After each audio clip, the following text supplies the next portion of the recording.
But guys, on my right side, this is what you can get if you have a 300 million in your pocket.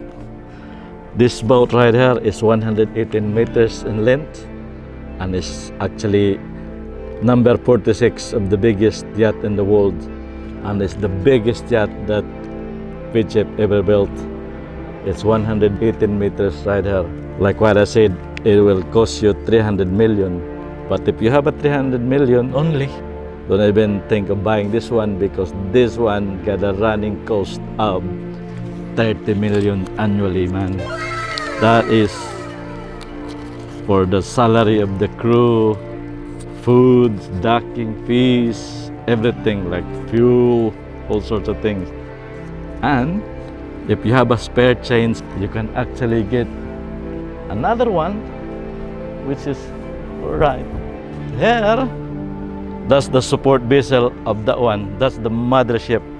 This is a 67-meter damin yacht that is built solely for supporting the mothership. This one right here carries all the toys and all the whatever you want to carry, all the amenities, because that got some heavy lifting cranes. But even though it's a support vessel, it's a yacht in itself, because even the owner can go and stay on that boat because it's as luxurious inside there, you know. And that one will cost you 30 million and is with a running cost of 3 million annually. Oh my God, that's a lot of money, man. This boat is named Launchpad, and the support vessel called the Wingman. It's owned by Mark Zuckerberg of Facebook. Man, that's a lot of money right there. Actually, this has just been launched this year. Brand spanking new still.